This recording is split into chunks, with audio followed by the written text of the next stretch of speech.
नमस्कार दोस्तों, मैं राहुल मिश्रा और मैं आप सभी का एक बार फिर से स्वागत करता हूं आपके अपने चैनल माई पाठशाला में और पाठशाला रेलवे एग्जाम में। तो आज तारीख है 23 जुलाई और आज के इंपॉर्टेंट करंट अफेयर्स आपके सभी के सामने हैं।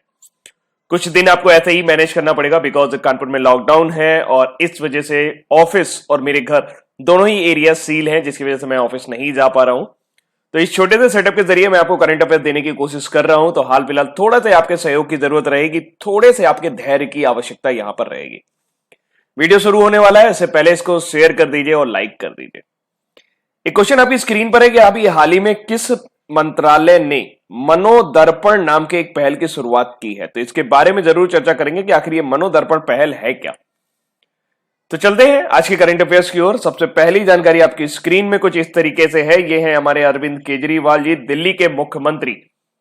इन्होंने एक योजना की शुरुआत की है और इस योजना का नाम रखा गया है मुख्यमंत्री घर घर राशन योजना। मुख्यमंत्री घर घर राशन योजना, जैसा कि नाम से पता चल रहा है, इस योजना के अंतर्गत हर व्यक्ति को राशन जो है उसके घर तक पहुंचाया जाएगा, क्योंकि कोविड-19 के दौरान जितना ज्यादा से ज्यादा हो सके सोशल डिस्टेंसिंग मेंटेन करने की बातचीत की गई है। तो दिल्ली के मुख्यमंत्री अरविंद केजरीवाल ने दिल्ली में डोर स्टेप राशन डिलीवरी योजना को मंजूरी दे दी है। इस योजना का नाम मुख्यमंत्री घर घर राशन योजना रहेगा। इस योजना के तहत अब लोगों को राशन की दुकान पर नहीं जाना पड़ेगा। सरकार द्वारा लोगों के दरवाजे पर सम्मान पूर्वक राशन पहुंचाने की व्यवस्था की जाएगी। और ऐसा इसलिए भी किया जा रहा है क्योंकि अरविंद केजरीवाल का कहना है कि जब वो दिल्ली के मुख्यमंत्री नहीं थे तो इससे पहले वो एक परिवर्तन नाम की संस्था चलाते थे जो लोगों को राशन मुहैया कराती थी। उन्हें अच्छी तरीके से पता है कि राशन मुहैया कराने में या राशन वितरण प्रणाली में कितने प्रकार के लूप होल हैं और किस तरीके से किसी और का राशन किसी और के घर पहुंच जाता है और जिनको वाकई में राशन की आवश्यकता होती है उन्हें नहीं मिल पाता। तो इस योजना के अंतर्गत भारतीय खाद्य निगम के गोदाम से गेहूं लिया जाएगा, उसे पिसवाया जाएगा। तो एक बड़ी बात यहां पर यह देखने को मिल सकती है कि गेहूं की जगह अब यहां पर आटा देने की बात की जा रही है। चावल और चीनी आदि की भी पैकिंग की जाएगी और उसे लोगों के घर घर तक पहुंचाया जाएगा। जिस दिन दिल्ली में राशन होम डिलीवरी शुरू होगी उसी दिन वो one nation one ration card scheme भी शुरू कर देंगे। One nation one ration card ये केंद्र सरकार की योजना है। इस योजना के अंतर्गत अभी तक ऐसा होता था कि जिस जिले का या जिस जगह का राशन कार्ड आपके पास होगा आपको एक पर्टिकुलर दुकान ही एलोकेट होती थी, वहीं से आप राशन ले सकते थे।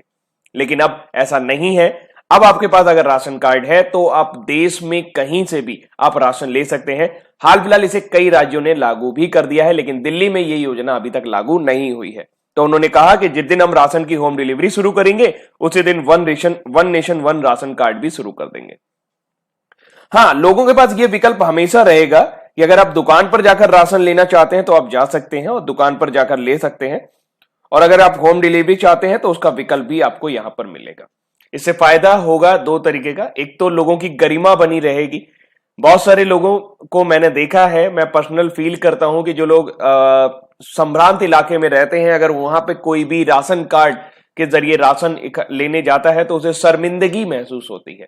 ऐसे में ये शर्मिंदगी अब उन्हें महसूस नहीं होगी और वो घर घर जाकर उन्हें राशन जो होगा उनके घर पर ही प्राप्त हो जाएगा। तो मुख्यमंत्री अरविंद केजरीवाल द्वारा शुरू की गई है मुख्यमंत्री घर घर राशन योजना।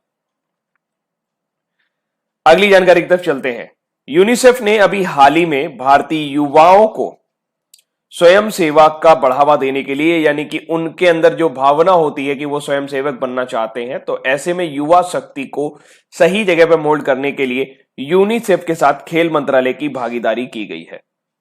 युवा मामले और खेल मंत्रालय ने, ये आपके युवा मामले और खेल मामले के मंत्री हैं किरण रिजिजू जी, में युवा स्वयंसेवकों को मजबूत करने के लिए यूनिसेफ के साथ एक साझेदारी की है ताकि आत्मनिर्भर भारत अभियान का लक्ष्य हासिल किया जा सके। मतलब ये जो भागीदारी की गई है ये युवा नाम का एक संगठन बनाकर की गई है। यानी ऐसे उपायों के जरिए भारत को आत्मनिर्भर बनाया जाएगा, जहां पे भारत सरकार ने यूनिसेफ के युवा, उनका एक संगठन है, के साथ एक बयान पर हस्ताक्षर किए हैं। यह यूनिसेफ द्वारा गठित एक बहुहिस्सेदारी धारक मंच है। भारत और यूनिसेफ के बीच इस साझेदारी का शुभारंभ युवा मामलों के खेल मंत्री किरण रिजिजू की उपस्थिति में सचिव युवा मामले ऊषा शर्मा और भारत में यूनिसेफ के प्रतिनिधि यास्मीन अली हक द्वारा किया गया है। तो यूनिसेफ और भारत के बीच में युवा मामलों को लेकर या युवाओं को स्वयंसेवक बनाने को लेकर उनके अंदर एक इसको लेकर भावना जगाने के लिए एक समझौते पर हस्ताक्षर हुए हैं, उसका नाम रखा गया है युवा। यूनिसेफ की बात करें तो वैसे यूनिसेफ को तो कहा जाता है संयुक्त राष्ट्र बाल कोष यानी कि United nation children fund, but इसका फुल फॉर्म होता है United nation international child emergency fund. तो ये द्वितीय विश्व युद्ध में जो नष्ट हुए राष्ट्र थे उनके बच्चों को खाना और स्वास्थ्य सेवाएं उपलब्ध कराने के लिए इसकी स्थापना की गई थी। इसकी स्थापना 11 दिसंबर 1946 को की गई थी संयुक्त राष्ट्र की महासभा में। वर्तमान समय में इसकी हेड है एनरीटा H4 और इसका मुख्यालय जो है वो न्यूयॉर्क संयुक्त राज्य अमेरिका में आपको देखने को मिलेगा। ये पूरे विश्व की सर्वश्रेष्ठ संस्था है जो बच्चों के हित के लिए काम करती है। अगली जानकारी है यूनियन HRD मिनिस्टर यानी कि केंद्रीय मानव संसाधन विकास मंत्री रमेश पोखरियाल निशंक द्वारा ये क्वेश्चन आपकी स्क्रीन पर था कि मनोदर्पण पहल की शुरुआत की गई है। एक घटना आपको याद होगी कि अभी हाल ही में एक प्रसिद्ध अभिनेता सुशांत सिंह राजपूत ने आत्महत्या कर ली थी। अब उनके पीछे वजह तो नहीं सामने आई, लेकिन कई लोग उसको लिए लॉकडाउन को भी जिम्मेदार ठहराते हैं। लॉकडाउन लगभग सभी राज्यों में दोबारा लौटने लगा है, हर राज्य धीरे धीरे करके लॉकडाउन कर रहे हैं, कहीं पर कुछ कम कहीं पर कुछ ज्यादा। ऐसे में जो बच्चे घर पे रहते हैं उनका प्रतिभा का कभी सही समय से प्रयोग नहीं हो पाता, तो वो डिप्रेशन में जाने लगते हैं। और वो डिप्रेशन में ना जाए, उनको एक साइकोलॉजिकल हेल्प मिल जाए, उनको थोड़ा कोई गाइड करने वाला मिल जाए। जैसे आरआरबी एनटीपीसी का एग्जाम नहीं हो रहा तो बहुत सारे बच्चे इसलिए परेशान होते हैं वो भी कि एग्जाम नहीं हो रहा, कब एग्जाम होगा, कब वो इस झंझट से निजात पाएंगे, रोज पढ़ना आखिर कब तक पढ़ते रहेंगे। तो इस तरह के कई निगेटिव विचार मन में आते रहते हैं। तो ऐसे में अगर उनको कोई समझाने वाला मिल जाए, उनको कोई ये बात समझाने वाला मिल जाए कि नहीं आपको निराश होने की जरूरत नहीं है, आपको एक काउंसलिंग मिल जाए, तो इस तरह की काउंसलिंग जो है वो सरकार द्वारा प्रोवाइड की जा रही है। और अगर आपके अंदर ऐसा कुछ भी पनप रहा है तो आप इस नंबर पर कॉल करके अपनी समस्या बता सकते हैं, आप बात कर सकते हैं। हो सकता है कि आपको कोई ना कोई ऐसी सलाह मिल जाए जिसके जरिए आपके अंदर जो नेगेटिव विचार है वो दूर हो जाए। तो मेरे हिसाब से केंद्रीय मानव संसाधन विकास मंत्री रमेश पोखरियाल निशंक द्वारा ये एक अच्छी पहल है। मनोदर्पण इसको नाम दिया गया है। मनोदर्पण मानव संसाधन विकास मंत्रालय द्वारा छात्रों के मानसिक स्वास्थ्य की देखभाल के लिए शुरू की गई एक पहल है। यह पहल कोविड-19 के दौरान और उसके बाद के छात्रों को मानसिक स्वास्थ्य और कल्याण के लिए मानव सामाजिक सहायता प्रदान करने वाली गतिविधियों की एक विस्तृत श्रृंखला को कवर करेगी और इसके जरिए जिनके मन भी उल्टे सीधे विचार पनप रहे हैं वो थोड़ा सा बच सकते हैं। साथ ही मनोदर्पण अभियान के अंतर्गत tele counselling helpline number launch किया गया है, जिस पर देश भर के छात्र सुबह 8 बजे से रात के 8 बजे के बीच फोन करके 500 काउंसलर से मदद ले सकते हैं। तो मानव संसाधन विकास मंत्री कौन है? रमेश पोखरियाल निशंक। मनोदर्पण किस मंत्रालय की योजना है? ये मानव संसाधन विकास मंत्रालय की योजना है। क्यों लॉन्च की गई है? कोविड-19 के दौरान जो भी बच्चे परेशान हो रहे हैं उनको एक साइको सोशल सपोर्ट प्रोवाइड करने के लिए ये योजना शुरू की गई है। अगली जानकारी की तरफ चलते हैं। 25 लाख रुपए का जीवन बीमा, आपको नहीं लगता कुछ ज्यादा है? 25 लाख रुपए का जीवन बीमा किसको दिया जा रहा है? हाल ही में 18 जुलाई 2020 को जम्मू कश्मीर प्रशासन ने शहरी स्थानीय निकायों और पंचायती राज संस्थाओं के सभी निर्वाचित सदस्यों को, चाहे वो बीडीसी हो चाहे वो सरपंच हो, सभी को 25 लाख रुपए का जीवन बीमा कवर की घोषणा की गई। आखिर इसकी जरूरत क्या थी और क्यों की गई? अगर आप बात करें जम्मू कश्मीर की तो आप सभी को पता है कि वो एक नवगठित यानी अभी हाल ही में गठित किया गया एक केंद्र शासित प्रदेश है, जहां पर लोकल लेवल पर अगर देखा जाए तो राजनीति जो है या लोकल लेवल पे जो डेमोक्रेसी है वो बहुत ही कमजोर है। इसकी सबसे बड़ी वजह है टेरर, आतंकवादी घटनाएं, जिसमें जो लोग भी वहां पे नुमाइंदगी करना चाहते हैं, जो लोग भी नेता बनना चाहते हैं, जो लोग भी लोगों की भावनाओं को आगे लेना चाहते हैं, उनको कहीं ना कहीं अपनी जान का डर सताता रहता है। ऐसे में लोकल लेवल की जो पॉलिटिक्स है, लोकल लेवल की जो राजनीति है, वो कुछ चंद लोगों तक ही सिमट कर रह गई है, जिसकी वजह से ग्रास रूट लेवल पे जो पॉलिटिक्स होनी चाहिए, ग्रास रूट लेवल पे जो जनता की आप समझिए प्रतिनिधित्व होना चाहिए, जो जनता का एक लीडरशिप निकल के आना चाहिए, तो वो निकल के नहीं आता। ऐसे में वहां पर गिरीश चंद्र मुर्मू, जीसी मुर्मू, जो कि जम्मू कश्मीर के वर्तमान समय में उपराज्यपाल हैं, उन्होंने क्या किया है, उन्होंने 25 लाख रुपए के एक जीवन बीमा कवर योजना को लॉन्च किया है, जिसमें इस तरह के लोगों को थोड़ा सा भय समाप्त होगा। कुछ लोग जो वाकई आगे आना चाहते हैं, परिवार के भय से आगे नहीं आ पा रहे, इसमें 25 लाख रुपए जैसी बड़ी रकम का बीमा करने पर उन्हें वाकई में थोड़ी सी सहूलियत प्रदान होगी, उन्हें थोड़ा सा सुरक्षा का एहसास होगा। और ये योजना जम्मू कश्मीर जैसे, लद्दाख जैसे क्षेत्रों के लिए काफी ज्यादा इंपॉर्टेंट है। तो बीमा का प्रावधान चुने गए सदस्यों को सुरक्षा की भावना प्रदान करके जमीनी स्तर पर लोकतंत्र को मजबूत करना है। आई थिंक मैंने आपको बात बताई, आप समझ गए होंगे। यह आवश्यक है क्योंकि निर्वाचित सदस्य लगातार आतंकवादियों के निशाने पर रहे हैं और अक्सर कई आतंकवादी ऐसी घटनाएं देखने को मिली हैं जहां पर जो लोकल लीडर रहे उनको मौत के घाट उतार दिया है। जम्मू कश्मीर की अगर हम लोग बात करें तो अभी हाल फिलहाल जम्मू कश्मीर क्यों चर्चा में रहा, इसके बाद में बात करते हैं। तो आपको याद होगा कि एक न्यू डोमिसाइल एक्ट, एक नया नागरिकता निवास अधिनियम जो है वो जम्मू कश्मीर में लागू हुआ है। इसके जरिए कोई भी व्यक्ति अगर जम्मू कश्मीर में 10 साल से ऊपर से रह रहा है तो उसे जम्मू कश्मीर की नागरिकता प्राप्त हो जाएगी। साथ साथ अगर वो 10वीं और 12वीं की वहां की परीक्षा कहीं जम्मू कश्मीर से पास कर लेता है तो भी उसे वहां की नागरिकता प्राप्त हो जाएगी। तो ऐसे कई प्रावधान किए गए थे। ये 19 मई से वहां पर प्रभावी हो गया है। चेनाब ब्रिज का नाम आपने सुना होगा। यह विश्व का सबसे ऊंचा रेल ब्रिज होने वाला है। अभी कंप्लीट नहीं हुआ है, लेकिन जिस दिन यह कंप्लीट होगा उस दिन कश्मीर को पूरे इंडिया से कनेक्ट करेगा। कोशिश है कि 2021 में ये कंप्लीट हो जाए। ये 359 मीटर लंबा रहेगा। एक बार कंप्लीट हो जाएगा तो अभी तक दुनिया का सबसे ऊंचा रेल ब्रिज जो है वो बेपान रिवर पर सुबई रेलवे ब्रिज है, जो चाइना में बना हुआ है। ये 275 मीटर है, उसको सरपास कर जाएगा और विश्व का सबसे ऊंचा रेल ब्रिज बन जाएगा। अभी हाल ही में आपकी भारत सरकार ने 9 मेडिकल कॉलेज और 2 एम्स जो है वो जम्मू कश्मीर में एलोकेट किए हैं, जम्मू कश्मीर के लिए सैंक्शन किए हैं। पहली बार ग्लोबल इन्वेस्टर समिट यानी कि वैश्विक निवेशक सम्मेलन जो हुआ, ये अभी हाल ही में जम्मू कश्मीर में देखने को मिला। किरण रिजिजू जी ने अभी हाल ही में खेलो इंडिया शीतकालीन गेमों का जो उद्घाटन था, पहला संस्करण, ये लेह लद्दाख में इनॉग्रेट किया। लेफ्टिनेंट गवर्नर यानी कि उप राज्यपाल गिरीश चंद्र मुर्मू ने अभी हाल ही में विद्यार्थी स्वास्थ्य कार्ड स्कीम यानी कि स्टूडेंट हेल्थ कार्ड स्कीम जो है जम्मू कश्मीर के बच्चों के लिए, स्कूल चिल्ड्रन के लिए लॉन्च की थी। हृदय कुमार जो हैं उनको इलेक्शन कमीशन ऑफ इंडिया यानी कि भारतीय निर्वाचन आयोग ने नया चीफ इलेक्टोरल ऑफिसर बनाया जम्मू कश्मीर का। और ले जो है इस बार 21 जून जो कि विश्व योगा दिवस मनाते हैं, वर्ल्ड योगा डे का सबसे बड़ा जो समारोह हुआ वो आपका लेह में देखने को मिला था। कैपिटल 2 है, Srinagar summer and Jammu winter की कैपिटल है। लेफ्टिनेंट गवर्नर वर्तमान समय में गिरीश चंद्र मुर्मू है। स्टेट एनिमल कश्मीरी हिरन है। स्टेट बर्ड है ब्लैक नेक केन यानी कि सारस। और चीफ जस्टिस वर्तमान समय में जम्मू कश्मीर उच्च न्यायालय की हैं, वो हैं गीता मित्तल जी। यही सारी जानकारी आपको हिंदी में भी उपलब्ध हो जाएगी। अगली जानकारी पर चलते हैं। तमिलनाडु ले चलता हूं आपको। अभी देखा जाए तो कई सारे जो राज्य हैं वो आत्मनिर्भर स्कीम के अंतर्गत काम करने लगे हैं और विदेशों से पैसा जुटा रहे हैं फॉरेन डायरेक्ट इन्वेस्टमेंट के जरिए। ऐसे में हाल ही में प्रोजेक्ट टुडे, ये देश में निवेश परियोजनाओं पर नजर रखने वाली एक स्वतंत्र फर्म है। इसके अनुसार तमिलनाडु ने इस वित्तीय वर्ष की पहली तिमाही में देश के शीर्ष निवेश गंतव्य राज्य में उभरा है। इसका मतलब यह है कि जो सबसे ज्यादा निवेश आकर्षित करने वाला राज्य रहा है वो तमिलनाडु रहा है पहले स्थान पर।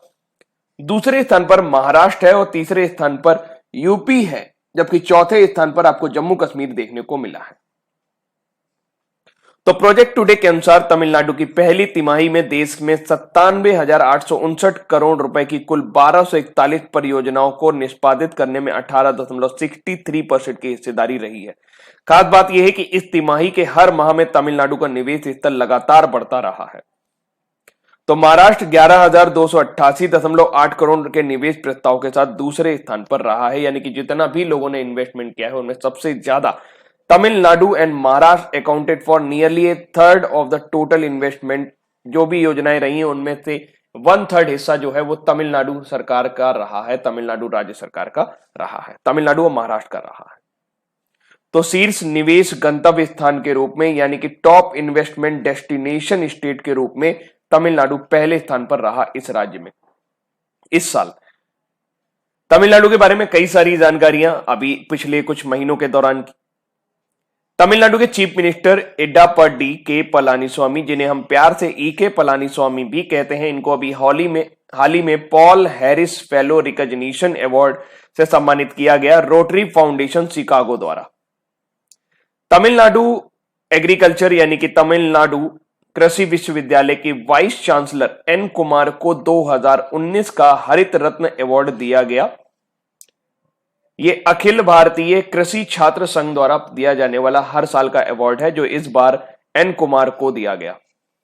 इसरो जो है वो अपना दूसरा लॉन्चिंग पोर्ट थोथुकोडी डिस्ट्रिक्ट तमिलनाडु में बनाने की कोशिश कर रहा है, जबकि एक पोर्ट हमारे पास है सतीश धवन अंतरिक्ष प्रक्षेपण केंद्र।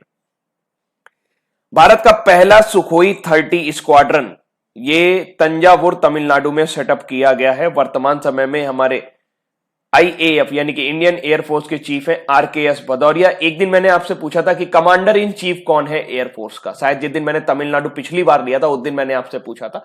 तो याद रखिएगा, कमांडर इन चीफ किसी भी सेना का हो, भारत की तीनों सेनाओं का सर्वोच्च सेनापति आपका राष्ट्रपति होता है। तो कमांडर इन चीफ चाहे वो IAF हो, चाहे वो आपकी मिलिट्री हो और चाहे वो आपकी नेवी हो, सभी का कमांडर इन चीफ हमेशा आपका भारत का राष्ट्रपति होगा, सर्वोच्च सेनापति। डॉक्टर एन कुमार को तमिलनाडु एग्रीकल्चर यूनिवर्सिटी वालों, वही वाइस चांसलर को लाइफ टाइम अचीवमेंट अवार्ड से सम्मानित किया गया था, जब अंतरराष्ट्रीय केला सम्मेलन जो कि 2020 यानी इंटरनेशनल कॉन्फ्रेंस ऑन बनाना त्रिची तिरुचिनापल्ली तमिलनाडु में आयोजित की गई थी। तो दो क्वेश्चन यहां से बन जाते हैं कि इंटरनेशनल कॉन्फ्रेंस ऑन बनाना यानी कि अंतरराष्ट्रीय केला सम्मेलन कहां आयोजित किया गया था? तिरुचिनापल्ली में। और इसी में तमिलनाडु एग्रीकल्चरल यूनिवर्सिटी के vice chancellor doctor N Kumar को लाइफ टाइम अचीवमेंट अवार्ड भी दिया गया था। मयिलादुथुरई ये तमिलनाडु का 38वां जिला बन गया है। तमिलनाडु में 37 जिले थे, लेकिन अब एक जिला और बना दिया गया और वो नाम हो गया मयिलादुथुरई। तमिलनाडु जो है माइक्रो इरिगेशन यानी कि सूक्ष्म सिंचाई कवरेज एरिया की बात की जाए, प्रधानमंत्री किसान सिंचाई योजना के अंतर्गत फाइनेंशियल ईयर 2019-20 में टॉप पर रहा है। यानी कि सबसे ज्यादा माइक्रो इरिगेशन अगर आपको देखने को मिला तो वो तमिलनाडु में देखने को मिला है। इसके अलावा GI टैग के बारे में थोड़ी सी बात करते हैं। झारखंड की सोहराई खोवर पेंटिंग, ये मिट्टी की दीवार पर एक पेंटिंग बनाई जाती है, झारखंड वाले ज्यादा अच्छे से बता पाएंगे इसे, तो उसको अभी हाल ही में GI टैग प्रदान किया गया। तेलंगाना का तेलिया रुमाल जो था, छोटा रुमाल होता है, इसके ऊपर भी एक बड़ी से पेंटिंग की जाती है, हैंडमेड वर्क होता है कॉटन का ये, तो इसको भी अभी हाल ही में तमिलनाडु का तेलिया रुमाल, इसको भी GI टैग प्रदान किया गया। जबकि तंजावुर नेट्टी वर्क्स, ये पिथ वर्क्स होता है, और अराम बवुर वुड कार्विंग यानी लकड़ी के ऊपर काम होता है, ये दो चीजें ऐसी थी जो तमिलनाडु से आई थी जिनको GI टैग प्रदान किया गया।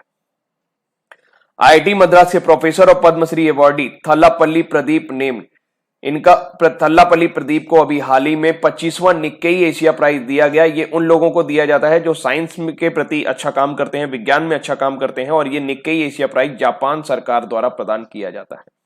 तो 2020 का निक्केई एशिया प्राइज मिला है थल्लापल्ली प्रदीप को। ये IIT मद्रास के प्रोफेसर हैं और पद्मश्री अवार्डी हैं। फाउंडेड 1 नवंबर 1956 को तमिलनाडु अस्तित्व में आया था। अभी वर्तमान समय में 37 नहीं 38 जिले हो चुके हैं तमिलनाडु में। राजकीय पशु है नीलगिरी थार और स्टेट डांस है भरतनाट्यम। स्टेट बर्ड है डव और स्टेट फ्लावर है ग्लोरिसिया लिली।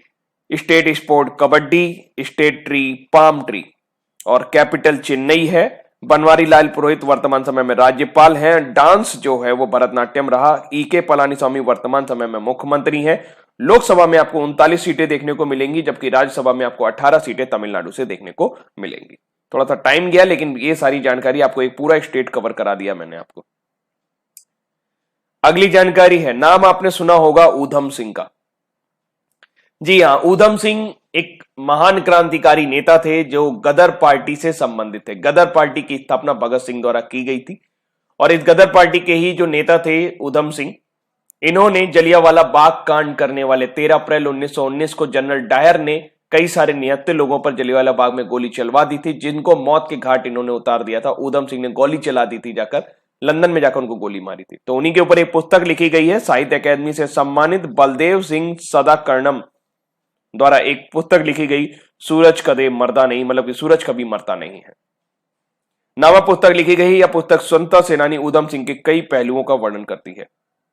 यह पुस्तक यूनिस टाक द्वारा प्रकाशित की गई है। पुस्तक का हाल ही में विमोचन किया गया। इसे ऊधम सिंह की 80वीं पुण्यतिथि पर यानी कि 21 जुलाई 2020 को औपचारिक रूप से लॉन्च किया जाएगा।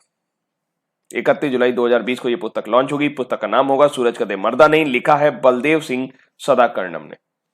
पुस्तक में जनरल रेजिनाल्ड डायर से संबंधित कुछ तथ्यों का वर्णन किया गया है, जिसे जलियांवाला बाग के नरसंहार के दोषी के रूप में भी जाना जाता है। इसके अलावा इसमें इस बात का भी वर्णन किया गया है कि कैसे ऊधम सिंह ने 13 मार्च 1940 को लंदन के कैक्सटन हॉल में पंजाब के पूर्व लेफ्टिनेंट गवर्नर माइकल और डॉयर की हत्या की थी, जिसके बाद उन्हें 31 जुलाई 1940 को फांसी दे दी गई थी। सरदार ऊधम सिंह कंबोज भारत के स्वतंत्रता संग्राम के महान सेनानी एवं क्रांतिकारी थे। उन्होंने जलियांवाला बाग के कांड के समय पंजाब के गवर्नर जनरल रहे माइकल और डॉयर को लंदन में जाकर गोली मारी थी। इनका जन्म 26 दिसंबर 1899 में सुनाम पंजाब में हुआ था। मृत्यु 31 जुलाई 1940 को लंदन यूनाइटेड किंगडम में उन्हें फांसी दी गई थी। पूरा नाम ऊधम सिंह था। Ghadar party Hindustan socialist republican party association से संबंधित थे। इनके पिता का नाम सरदार तेहाल सिंह जम्मू तथा माता का नाम नारायण कौर था। तो ये रहे सरदार ऊधम सिंह। अगली जानकारी की तरफ चलते हैं। तो साउथ कोरिया ने अपना पहला मिलिट्री कम्युनिकेशन सैटेलाइट लॉन्च कर दिया है, एनासिस 2। स्पेस एक्स, एलन मस्क की कंपनी स्पेस एक्स द्वारा दक्षिण कोरिया के पहले सैन्य उपग्रह एनासिस 2 को सफलतापूर्वक लॉन्च किया गया है। स्पेस एक्स के पास एक बेहतरीन रॉकेट है, वो है फाल्कन 9 रॉकेट। अगर आपको याद हो तो अभी कुछ समय पहले ही, मुझे लगता है कि 13 मई के आसपास की यह घटना है, 30 मई के आसपास की घटना है, 13 या 30 में मैं कंफ्यूज हो रहा हूं, 13 या 30 है वो। तो उसमें क्या किया था, स्पेस एक्स ने नासा के 2 एस्ट्रोनॉट को अपने फाल्कन 9 रॉकेट के जरिए अंतरिक्ष स्पेस स्टेशन पे पहुंचाया था। और ये इसलिए महत्वपूर्ण है कि पहली बार किसी प्राइवेट कंपनी ने यह उपलब्धि हासिल की थी। एलन मस्क की कंपनी है स्पेस एक्स। एलन मस्क वही है जिन्होंने पेपाल की स्थापना की थी। पेपाल एक आपका नेटवर्किंग साइट है, एक नेटवर्किंग प्लेटफॉर्म है, ऑनलाइन अकाउंटिंग प्लेटफॉर्म है, ऑनलाइन मनी प्लेटफॉर्म है, जिसके जैसे आपका पेटीएम है। पेटीएम की अवधारणा पूरी तरह से पेपाल पर डिपेंड है, यानी कि जिस तरीके से पेपाल ने विदेश में बिजनेस किया उसी तरह से पेटीएम ने भारत में बिजनेस किया है। तो हाल फिलहाल हम लोग वापस आ जाते हैं दक्षिण कोरिया पर। दक्षिण कोरिया की राजधानी सियोल है। इस उपग्रह को फाल्कन 9 रॉकेट द्वारा भू स्थिर अंतरण कक्षा यानी कि जियो स्टेशनरी ट्रांसफर ऑर्बिट में स्थापित किया गया था। इसे अमेरिका के फ्लोरिडा स्थित केप कैनवरल एयरफोर्स स्टेशन से लॉन्च किया गया। इस प्रक्षेपण के साथ दक्षिण कोरिया सैन्य संचार उपग्रह का स्वामित्व वाला 10वां देश बन गया है, जो सटीक और सुरक्षित सैन्य सूचना प्रदान करेगा और इसमें किसी तरह की सेंध की कोई भी गुंजाइश नहीं रह जाएगी। इस उपग्रह की अपनी 36,000 किलोमीटर दूर कक्षा में 2 सप्ताह में पहुंचने की उम्मीद है। इसके परीक्षण के बाद अक्टूबर में दक्षिण कोरिया की सेना इसकी कमान अपने हाथ में ले लेगी। वैसे एनासिस 2 की बात की जाए तो इसे पहले केमिटसैट कॉम्ट 1 नाम दिया जा रहा था, लेकिन इस यह कॉरसेट 5 एनासिस 1 का उपग्रह का स्थान लेगा, जिसे 2006 में लॉन्च किया गया था और जो संयुक्त सिविल और सैन्य संचार उपग्रह था, अब उसकी जगह ले लेगा एनासिस 2। एक और अभियान अभी हुआ था, हमने देखा था कि होप मार्स मिशन अभी लॉन्च हुआ था। ये यूएई का पहला मंगल मिशन था, जिसे होप नाम दिया गया था, संयुक्त अरब अमीरात को। होप को पहले 15 जुलाई को प्रक्षेपित किया जाना था, लेकिन बाद में ये 20 जुलाई को प्रक्षेपित हो पाया और ये जापान की अंतरिक्ष एजेंसी जाक्सा की मदद से हो पाया था। स्पेसएक्स की बात करते हैं तो स्पेसएक्स एलन मस्क की कंपनी है। स्पेसएक्स वर्तमान समय में तेजी से उभरती हुई सबसे बड़ी प्राइवेट अंतरिक्ष एजेंसी कंपनी है। इसकी स्थापना 6 मई 2002 को हुई थी। एलन मस्क को माना जाता है कि उन्होंने कई बार रिस्क लिया और एक बार तो लोगों ने उनको यह भी कहा कि वो बेवकूफ है जिन्होंने पेपाल का पैसा स्पेसएक्स में लगाया, लेकिन अब रिजल्ट सामने है कि मिलता वही है जो आप चाहते हैं, जो आप नहीं चाहते वो आपको कभी नहीं मिलता। तो अगर आपको लगता है कि आपको नौकरी चाहिए या आपको एक अच्छी जॉब चाहिए तो आपको उसे चाहना पड़ेगा। चाहने का मतलब यह है कि आपको दिन रात उसके लिए लगना पड़ेगा। अर्नब चौधरी अर्नब चौधरी ने अभी एक फिल्म बनाई थी, एक एनिमेशन फिल्म बनाई थी, अर्जुन द वॉरियर प्रिंस। आप लोगों ने भी देखी होगी, बड़ी प्यारी सी फिल्म बनाई थी और ये पहली एनिमेटेड मूवी थी जो ऑस्कर के लिए नॉमिनेट हुई थी। अर्नब चौधरी कलकत्ता के रहने वाले थे और इनका भी हाल ही में 25 दिसंबर 2019 को देहांत हो गया था और देश के यानी कि भारत के सबसे बड़े एनिमेटर कह सकते हैं या आप लीजेंड ऑफ एनिमेशन कह सकते हैं। तो इनको अभी हाल ही में एनिमेशन मास्टर्स समिट 2020 के डिजिटल संस्करण के तहत टून मीडिया ग्रुप द्वारा शुरू किए गए लीजेंड ऑफ एनिमेशन पुरस्कार से मरणोपरांत सम्मानित किया गया है। तो ये पुरस्कार मिला है अर्नब चौधरी को। अर्नब चौधरी का संबंध कोलकाता से है और ये देश में एनिमेशन के जो भी बड़े लोग हैं उनमें से सबसे अग्रणी स्थान था इनका, लेकिन 25 दिसंबर 2019 को अचानक ही हृदय गति रुक जाने से इनका निधन हो गया था। अगली जानकारी पे चलेंगे, लेकिन अब बात करेंगे न्यूज फटाफट में। आईसीसी का नियम तोड़ने वाले पहले क्रिकेटर बने हैं डॉम सिबले। इन्होंने गेंद पर लार लगा दी है। इंग्लैंड और वेस्टइंडीज के बीच ओल्ड ट्रैफ में खेले जा रहे दूसरे टेस्ट मैच के चौथे दिन इंग्लैंड के सलामी बल्लेबाज डॉम सिबले ने गेंद पर गलती से लार लगाकर आईसीसी के नियमों का उल्लंघन कर दिया है। इसी के साथ वे क्रिकेट की बहाली के बाद यानी कि कोविड-19 के बाद गेंद पर लार का इस्तेमाल करने वाले पहले खिलाड़ी बन गए हैं और अंपायर को अंतर्राष्ट्रीय क्रिकेट परिषद के नए दिशा निर्देशों के तहत उसे फिर से डिसइंफेक्टेड करना पड़ा यानी कि कीटाणु रहित करना पड़ा। नए नियमों के मुताबिक अनजाने में लार के इस्तेमाल पर गेंदबाजी करने वाली टीम को चेतावनी दी जाएगी और टीम की 2 चेतावनी के बाद 5 रन का दंड भी दिया जाएगा। कोविड-19 के वायरस के संक्रमण को रोकने के लिए गेंद पर लार लगाने को मना किया गया है और इस तरीके से आईसीसी के नियम के तहत डॉम सिबले जो कि इंग्लैंड के सलामी बल्लेबाज हैं उन्होंने गलती से लार लगा दी थी। भारत में एक दुर्लभ पीला कछुआ देखा गया है। इस तरह का कछुआ अभी तक नहीं देखा गया था। यह मिला है उड़ीसा के बालासोर जिले में।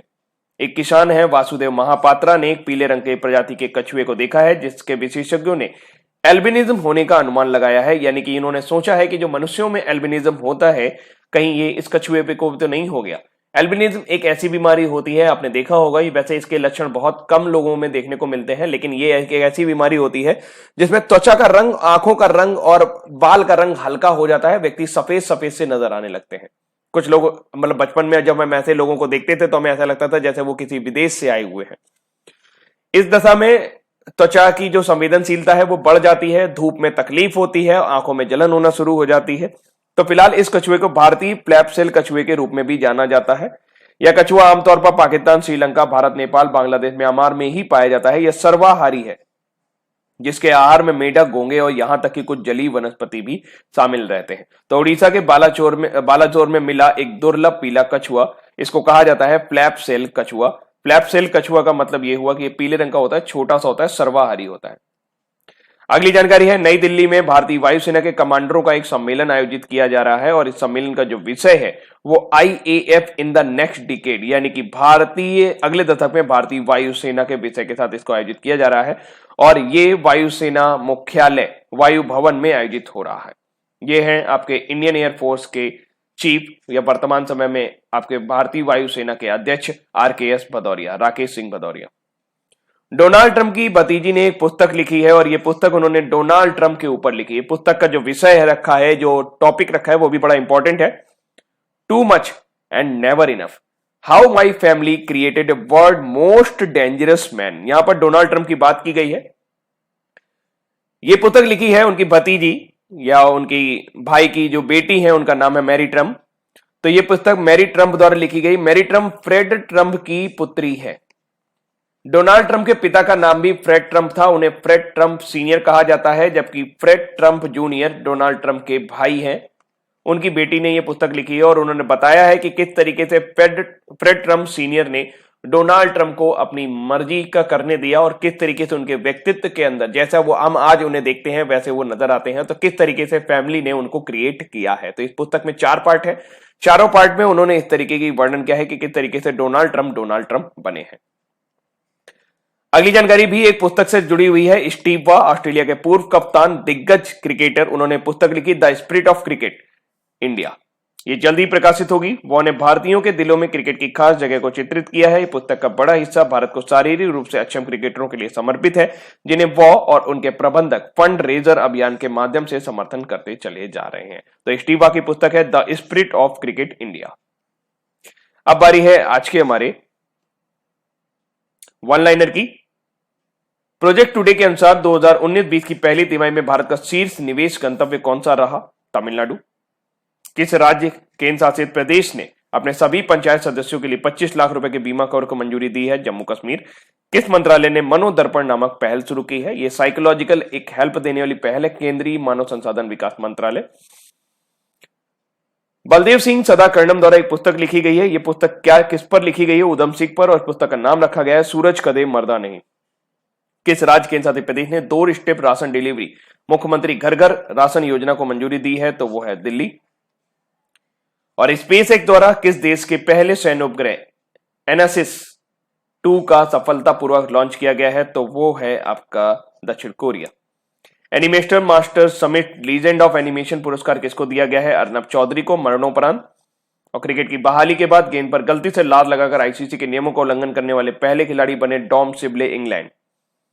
पुस्तक too much and never enough किसके द्वारा लिखी गई है? डोनाल्ड ट्रंप की भतीजी मैरी ट्रंप द्वारा।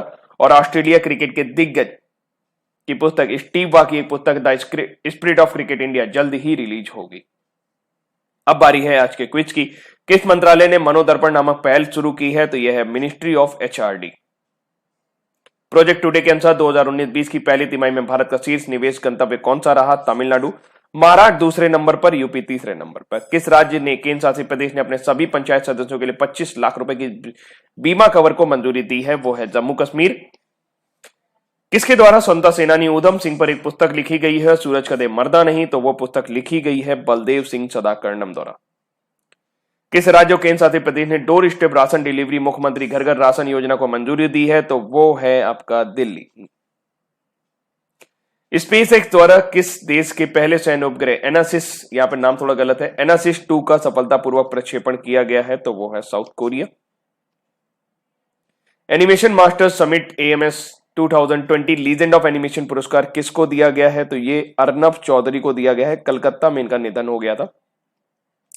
क्रिकेट की बहाली के बाद गेंद पर गलती से लात लगाकर आईसीसी के नियमों का उल्लंघन करने वाले पहले खिलाड़ी बने हैं डॉम सिबले, इंग्लैंड।